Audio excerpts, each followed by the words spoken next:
జాబిల్లి కథలు. ఓ చిన్న గ్రామంలో రామన్న అనే వ్యక్తి ఉండేవాడు.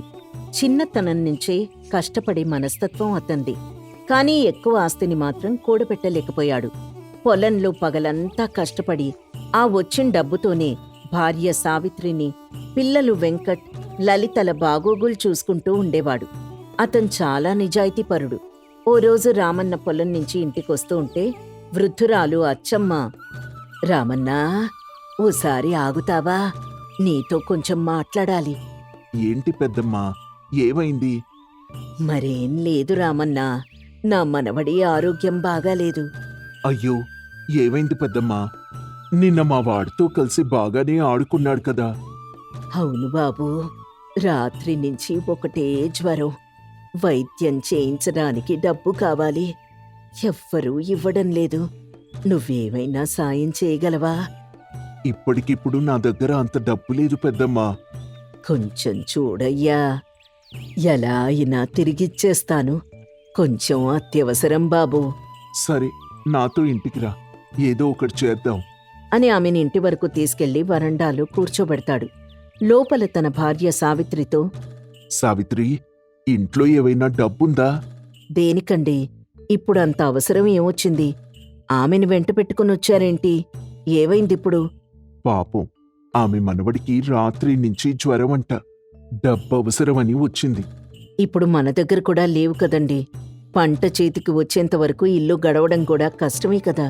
అంటే ఇంటి ఖర్చులకని కొంచెం డబ్బు దాచాం కదా, అది ఇచ్చేద్దామే. మతుండే మాట్లాడుతున్నారా? ఆ డబ్బు ఆమెకిచ్చేస్తే మిగిలిన రోజులు మనం ఏం తిని బతకాలి? పిల్లలకు ఏం పెట్టాలి? అవసరంలో ఉన్నవారికి సహాయం చేయకపోతే ఎలా చెప్పు? మళ్ళీ తిరిగిచ్చేస్తా అని చెప్పింది పెద్దమ్మ. మీ మనసు నాకు అర్థమైందండి. కాని మన అవసరాలెవరు పట్టించుకుంటారు చెప్పండి? నేను చూసుకుంటానే, ఈసారికి ఆ డబ్బిచ్చేద్దాం. మరో వారంలో పంట డబ్బు చేతికొచ్చేస్తుంది కదా, అవి మనకి సరిపోతాయిలే అని ఆ డబ్బుని ఆమెకిచ్చేస్తాడు. ఎలాగోలా ఆ వారం నెట్టుకొస్తారు. కాని పంట డబ్బులు రావడం ఆలస్యం అవుతుందని కొనుగోలుదారులు చెప్తారు. అప్పటికింట్లో డబ్బు తక్కువ అవుతుంది. దీంతో, నాన్న, వచ్చే వారం నా పుట్టినరోజు వస్తుంది కదా, కొత్త బట్టలు కొంటా అన్నారుగా, వెళ్ళి తెచ్చుకుందామా? పిల్లాడు అడుగుతున్నాడుగా, మాట్లాడరే. ఏం నాన్న మౌనంగా ఉన్నారు? ఈరోజు వెళ్దామా? చూసారా, నేను ముందే చెప్పాను కదా, పరిస్థితులు ఎప్పుడెలా ఉంటాయో చెప్పలేము అని. ఇప్పుడు పంట డబ్బులు రావడం ఆలస్యమైంది. పిల్లాడి బట్టల సంగతి అలా ఉంచండి. ఇల్లు గడవడం కూడా కష్టంగా ఉంది. ఇలా అవుతుందని నేను అనుకోలేదు సావిత్రి. రే వెంకట్, నేను పంట డబ్బులొచ్చాక కొత్త బట్టలు కొంటాన్రా. సరే నాన్నా. మరి ఇంటి సంగతి ఏంటయ్యా? ఇప్పుడేం చేస్తావ్? నేను వెళ్ళి పెద్దమ్మని డబ్బు అడుగుతాను అని అచ్చమ్మ దగ్గరికి వెళ్తాడు. పెద్దమ్మా, పోయిన వారం తీసుకున్న డబ్బు తిరిగిస్తే బావుంటుంది. పంట డబ్బులు ఇంకా రాలేదు. ఇంట్లో పరిస్థితులు బాలేదు. అయ్యో బాబూ, నా మనవడికి ఇంకా తగ్గలేదు. డబ్బిప్పుడే ఇవ్వలేను. అదేంటి పెద్దమ్మా, నాక్కూడా అవసరాలుంటాయి కదా. మరో వారం రోజులు సమయం ఇవ్వు బాబూ, ఇప్పుడు నా దగ్గర లేవు అని అనడంతో అతను దిగులుగా ఇంటికొచ్చేస్తాడు. వేరొకరి దగ్గర అప్పు చేసి ఇంటికి సరిపడా సరుకులు తీసుకుంటాడు. రోజులు గడుస్తాయి కాని అచ్చమ్మ డబ్బులు మాత్రం తిరిగివ్వదు. ఈ విషయం ఊరంతా తెలుస్తుంది. ఏంట్రా రామన్నా, ఆ అచ్చమ్మకు డబ్బులిచ్చావంట, ఆమె తిరిగివ్వలేదంట, నిజమేనా? ఓ, ఈ విషయం నీదాకా వచ్చిందా? ఊరంతా అదే చెప్పుకుంటున్నారా, ఆ అచ్చమ్మకిచ్చిన డబ్బు తిరిగి రాదని. ఏంటోరా, ఆమె తిరిగిచ్చేస్తానని అంది.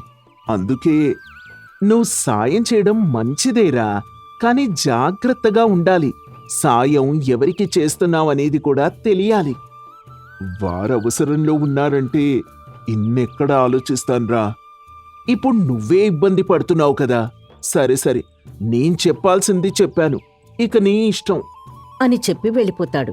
రోజులు గడుస్తూనే ఉంటాయి. కాని అచ్చమ్మ మాత్రం డబ్బు తిరిగివ్వదు. ఈలోపు పంట డబ్బు చేతికొస్తుంది. దాంతో తీసుకున్న అప్పు తీర్చేస్తాడు.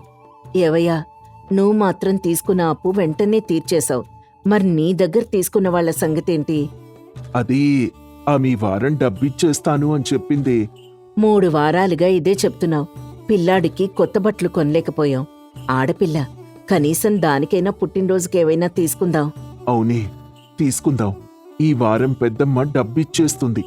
నువ్వు అడక్కపోతే నేనే నేరుగా వెళ్ళి అడగాల్సొస్తుంది అని హెచ్చరిస్తుంది సావిత్రి. రోజులు గడుస్తాయి. ఓ అర్ధరాత్రి అచ్చమ్మ ఇంటి దగ్గర్నుంచి అరుపులు కేకలు వినిపిస్తూ ఉంటాయి. సామాన్లన్నీ చిందరవందరగా పడి ఉంటాయి. రామన్న అక్కడికి వెళ్తాడు. బాబూ, వచ్చావా? చూడు బాబూ, ఎలా అయిందో. ఏంటి పెద్దమ్మా, ఏమైంది? వస్తువులు ఇలా పడున్నాయేంటి? అసలేం జరిగింది?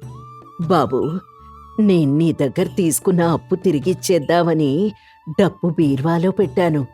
ఆ, అయితే ఏమైంది పెద్దమ్మా? ఆ డబ్బు దొంగలు దోచుకుని వెళ్ళిపోయారు బాబూ.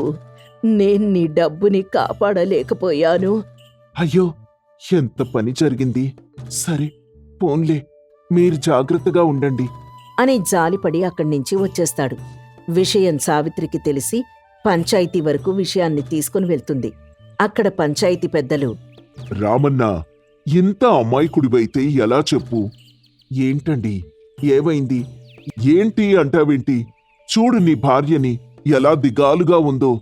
ఆ అచ్చమ్మకు డబ్బిస్తే తిరిగివ్వలేదంట కదా. పాపం, పోన్లేండి, ఇంట్లో దొంగలు పడి సొమ్మంతా దోచేసుకున్నారంట. ఏంటయ్యా నువ్వు ఉత్త అమాయకుళ్ళా ఉన్నావ్? ఆ అచ్చమ్మకి డబ్బిస్తే తిరిగి రాదని ఊరంతా అనుకుంటూనే ఉన్నారు. నేనేమీ అమాయకుణ్ణి కాదండి. ఆపదలో ఉన్నవారికి సాయం చేశాను.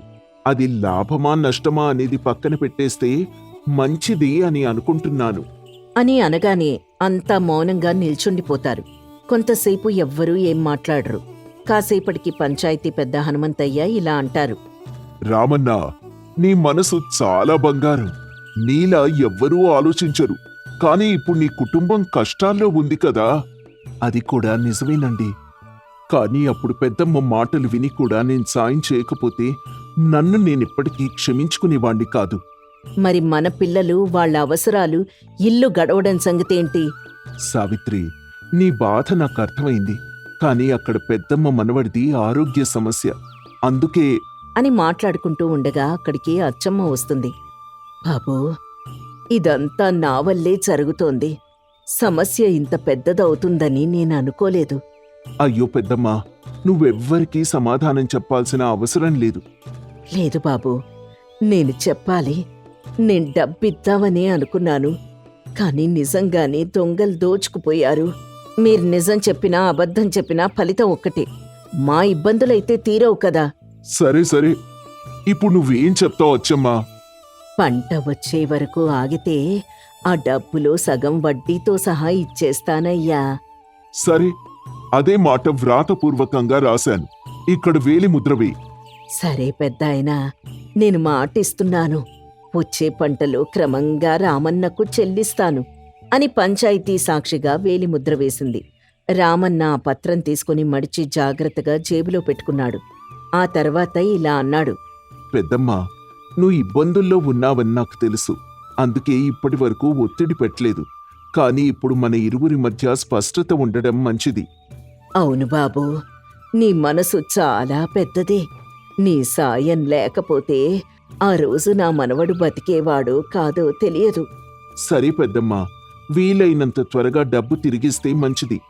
సరే బాబూ అని చెప్పి అచ్చమ్మక్కడి నుంచి వెళ్ళిపోతుంది. అందరూ ఇంటికి వెళ్ళిపోతారు. ఇక ఇంటికి వెళ్ళిన తర్వాత అక్కడ సావిత్రి రామన్నతో, ఈరోజు ఆ పంచాయతీ కనుక పెట్టకపోతే మనకి మన డబ్బు ఎప్పటికీ వచ్చేది కాదు. అది కాదులేవే, పాపం ఏదో కష్టంలో ఉంది కదా, అంతే. సాయం చేయడం తప్పు కాదు. కానీ మన ఇల్లు ఇబ్బందుల్లో పడకూడదు కదా. ఇక ముందు అలాంటి నిర్ణయాలు తీసుకునేటప్పుడు నేను కూడా ఉండాలి. సరే సావిత్రి, మనిద్దరం కలిసి నిర్ణయిస్తే మంచిది. కానీ అందరి ముందు పెద్దమ్మ మనసు చిన్నబోయింది, చూసావా? అవునండి, నిజమే. కానీ కాస్త ఓపికతో వేచుంటే తనే వచ్చి డబ్బిచ్చేదేమో అని అంటాడు. రోజులు గడుస్తాయి. తనలా కష్టపడుతూ ఇంటిని నెట్టుకొస్తూ ఉంటాడు. ఇచ్చిన మాట ప్రకారం అచ్చమ్మ డబ్బుతో రామన్న ఇంటికొస్తుంది. అమ్మా సావిత్రి, ఇదిగో నేనిస్తానన్న డబ్బు. కాస్త ఆలస్యమైందమ్మా, నన్ను క్షమించు. సరే పోన్లే, ఇప్పటికైనా ఇచ్చారు, అదే చాలు. పెద్దమ్మా, ఇప్పుడు మీ పరిస్థితులు అవి బాగానే ఉన్నాయా? అంతా బాగానే ఉంది. కానీ ఇక మీదట నన్ను ఊర్లో ఎవ్వరూ నమ్మరేమో బాబూ. మేం తొందరపడకుండా ఉండాల్సింది కదా. మరేం పర్లేదులే బాబూ, అయిందేదో అయిపోయింది అని చెప్పి వెళ్ళిపోతుంది అచ్చమ్మ. ఆ తర్వాత రామన్న, చూసావా సావిత్రి, ఆమెంత బాధపడిందో. అవునండి, నిజమే. డబ్బొస్తూ ఉంటుంది, పోతూ ఉంటుంది, కానీ మనసు విరిచేయకూడదు. ధన సహాయం అంటే కేవలం డబ్బివ్వడం కాదు, ఆపదలో తోడుగా నిలబడ్డం. అదే మనిషి విలువ. నిజమేనండి, ఇక నుంచి నేను దేనికి తొందరపడ్ను అని అంటుంది. రామన్న ఎప్పట్లానే పొలం పనులు చేసుకుంటూ ఆపదలో ఉన్నవారికి తోడుగా ఉంటూ ఉంటాడు. సావిత్రి కూడా మెల్లగా మారుతుంది. కొండపల్లి అనే గ్రామంలో ప్రజలంతా కూడా కష్టపడుతూ ఆహారాన్ని సంపాదించుకునేవారు. ఒకరికొకరు సాయం చేసుకుంటూ చేదోడు వాదోడుగా హాయిగా ఉండేవారు. కానీ ఓ రోజు ఆ ఊరికి ఒక వర్తకుడొస్తాడు. అయ్యా, ఇక్కడ గ్రామ పెద్ద ఎవరు? ఎవరయ్యా? నువ్వు ఊరికి కొత్తగా ఉన్నావే, నీ వేషధారణ కూడా చాలా కొత్తగా ఉంది. నేను ఓ వ్యాపారవేత్తను. పచారీ సామాన్లు, వంట సామగ్రి అవన్నీ ఇంటింటికి తిరిగి అమ్ముతూ ఉంటాను. ఓ అవునా, సరే సరే, నీ విషయాలు నాకెందుకులే. ఊరి పెద్ద ఆ చెరువు పక్కనున్న శివాలయంలో ఉన్నాడు, వెళ్ళి కలు. ధన్యవాదాలు అని చెప్పి తన సరంజామా అంతా తీసుకుని ఊరి పెద్ద నాంచారయ్య దగ్గరికి వెళ్తాడు. ఎవరు బాబు నువ్వు? ఏంటి సామాగ్రంతా? అయ్యా, నా పేరు భానుమూర్తి. నేను వర్తకుణ్ణి. పచారీ సామాన్లు అవి అమ్ముతూ ఉంటాను. మా ఊర్లో మేమే అన్నీ సమకూర్చుకుంటాం బాబు. పైగా మా సేటుగారు కొట్లో అన్నీ దొరుకుతాయి. అయ్యా, అలా అనకండి. పొట్టకోటి కోసం వచ్చాను. చాలా తక్కువ ధరకే నాణ్యమైన సరుకు అమ్ముతాను. నన్ను కూడా మీ ఊర్లో ఉండనివ్వండి. పోనీ ఉండనివ్వండి నాంచారయ్య గారు, అంతగా ప్రాధేయపడుతున్నాడు కదా. కొత్త వాళ్ళని నమ్మడం ఎలా అని. అయ్యా, నన్ను వారం రోజులు గమనించండి. నా సరుకు మీకు నచ్చకపోతే అప్పుడు నేనే ఊరొదిలి వెళ్ళిపోతాను. సరే, అలాగే కానివ్వు. ఆ రామాలయం వీధిలో 4వ ఇల్లు ఖాళీగా ఉంది. నువ్వక్కడ ఉండొచ్చు. ధన్యవాదాలయ్యా, మీకు నేనెప్పటికీ రుణపడిపోతాను అని చెప్పి వెళ్ళిపోతాడు. మెల్లగా ఊరి వాళ్ళని మచ్చిక చేసుకుని వ్యాపారం ప్రారంభిస్తాడు. అతని సరుకు అందరికీ నచ్చుతుంది. ఓ రోజు నాంచారయ్య మనవరాలు శాంతి, తాతయ్య తాతయ్య, కొత్తగా వచ్చిన ఈ భానుమూర్తి మామ భలే మంచి మంచి వంట సామాగ్రి, తినుబండారాలు తీసుకొనొస్తున్నాడు. అవునా తల్లి? అవును తాతయ్య, పైగా చాలా తక్కువ ధరకే ఇస్తున్నాడు. ఇంటి వరకు అన్నీ జారేస్తున్నాడు. చాలా మంచివాడ్లా ఉన్నాడు తాతయ్య ఇంకెన్ని రోజులో చూద్దాం అని నాంచారయ్య పంచాయతీకి వెళ్తాడు. దారిలో కొంతమంది మహిళలు భానుమూర్తి గురించి ఇలా మాట్లాడుకుంటూ ఉంటారు. వదినా, ఈ కొత్తగా వచ్చిన భానుమూర్తి భలే కొత్త సరుకు తెస్తున్నాడు కదా. అవునొదినా, ఆ సేటుగారి దగ్గర కంటే ఈయన దగ్గర చాలా చవకగా వస్తున్నాయి కూడా. నిజమే, పైగా మన ఇంట్లో పాత వస్తువులిస్తే డబ్బు లేకుండానే సరుకిస్తున్నాడు. ఎంతైనా మన నాంచారయ్య గారు మంచి నిర్ణయాలే తీసుకుంటారు వదినా అని మాట్లాడుకుంటూ ఉంటారు. ఇదంతా విన్న నాంచారయ్య పంచాయతీ దగ్గరికెళ్ళి అక్కడ పిల్లాడితో భానుమూర్తిని పంచాయతీ దగ్గరికి పిలిపిస్తాడు. అయ్యా, పిలిచారంట. నా వల్ల ఏదైనా తప్పు జరిగిందా? అలాంటిదేం లేదయ్యా. ఊరంతా నీ గురించి మాట్లాడుకుంటుంటే విన్నాను. పర్వాలేదు, అందరూ నీ గురించి మంచి అభిప్రాయంతోనే ఉన్నారు. ఏదో వారి అభిమానం. సరేనయ్యా, నువ్విదే ఊర్లో ఉండి నీ వ్యాపారం చేసుకోవచ్చు. నాకెలాంటి అభ్యంతరం లేదు. చాలా ధన్యవాదాలయ్యా, నాకింత మంచి అవకాశం ఇచ్చారు. నేను మీ నమ్మకాన్ని నిలబెడతాను. నాంచారయ్య స్నేహితుడు రాంబంటూ, రేయ్, పర్వాలేదా? ఇతన్ని నమ్మొచ్చంటావా? నమ్మొచ్చులేరా, పర్లేదు. అవునయ్యా, మీరు నన్ను నమ్మొచ్చు. సరే, బేరాలు పోతున్నట్టున్నాయి, నేను వెళ్ళొస్తానయ్యా అని చెప్పి వెళ్ళిపోతాడు భానుమూర్తి. అతని వ్యాపారం బాగా సాగుతూ ఉంటుంది. సేటు కూడా అతని దగ్గర కొత్త సామాగ్రి తీసుకుంటూ ఉంటాడు. కొన్నాళ్ల తర్వాత ఓ రోజు ఓ ముసలావిడ నాంచారయ్య ఇంటికొస్తుంది. నాంచారయ్యా, ఉన్నావా ఈ ఇంట్లో? ఏంటవ్వా, ఏం కావాలి? మీ తాత ఇంట్లో లేడా? లేడు, ఏదో పని మీద పక్కూరికెళ్ళాడు. దేనికిప్పుడు? మా తాతతో నీకేంటి పని? ఆ భానుమూర్తి నన్ను మోసం చేశాడే. నాకు ముక్కిపోయిన బియ్యం ఇచ్చాడు. అన్నం వండుతుంటే ఒకటే వాసన. ఏది తీసుకొచ్చావా? చూపించు. నేనేమైనా అబద్ధం చెప్తున్నాననుకున్నావా? ఇదిగో చూడు. అవునవ్వా, నిజమే. కంపు. సరే సరే, నేను తాత వచ్చాక చెప్తానులే అంటుంది శాంతి. నాంచారయ్య వచ్చిన తర్వాత విషయమంతా చెప్తుంది. దీంతో ఆ మరుసటి రోజు అతను నేరుగా భానుమూర్తి కొట్టుకు వెళ్తాడు. భానుమూర్తి, నిన్ను నమ్మితే నువ్వు చేసే పని ఇదా? అయ్యా, నేనేం చేశాను? ఏం చేశావా? ఈ ముసలవ్వకు నాసిరకం బియ్యం ఇచ్చావు. చూడు ఎలా ఉన్నాయో ఇవి. అయ్యో, క్షమించండి. కావాలని చేసింది కాదు, పొరపాటున జరిగిపోయింది. మూట మారిపోయిందయ్యా. ఇప్పుడే మార్చేస్తాను. నన్ను క్షమించండి. సరే సరే, మొదటిసారి కాబట్టి వదిలేస్తున్నాను. ఇదే కనుక మరోసారి జరిగితే సహించేదిలే చెప్తున్నా. సరేనయ్యా అంటాడు భానుమూర్తి. కొన్నాళ్లు మళ్ళీ బాగానే సాగుతుంది. కాని మెల్లగా ఒక్కొక్కరు ఫిర్యాదులు చేయడం మొదలు పెడతారు. దీంతో ఓ రోజు పంచాయతీ పెడతాడు నాంచారయ్య. అప్పుడు ఊర్లో ఒక అమ్మాయి, నాంచారయ్య గారు, భానుమూర్తి ఇచ్చిన కందిపప్పులో పురుగులున్నాయండి. మా ఇంటికి తెచ్చి ఇచ్చిన శనగపప్పు కూడా పాడైపోయిందయ్యా. నేను కొన్న సరుకులైతే అసలు నాణ్యతే లేవు. ఆగండి ఆగండి, నేను మాట్లాడతాను. ముందా భానుమూర్తిని పిలిపించండి అని భానుమూర్తిని పిలుస్తారు. భానుమూర్తి, మళ్ళీ ఏంటిది? అందరూ నీ మీద ఫిర్యాదు చేస్తున్నారు.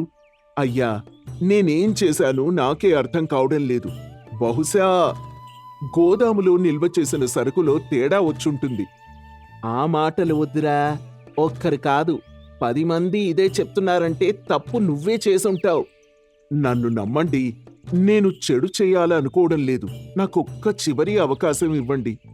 ఏమంటారు మీరంతా? ఒక్క అవకాశం ఇద్దామా? సరేనయ్యా, ఈ ఒక్కసారికి ఇద్దాం. సరే, చూసావుగా, ప్రజలింకా నిన్ను నమ్ముతున్నారు. చివరి అవకాశం ఇస్తున్నాను. ఇకనైనా మంచిగా ఉండు అని చీవాట్లు పెట్టి పంపించేస్తాడు నాంచారయ్య. దీంతో భానుమూర్తి దిగాలుగా ఇంటికెళ్తాడు.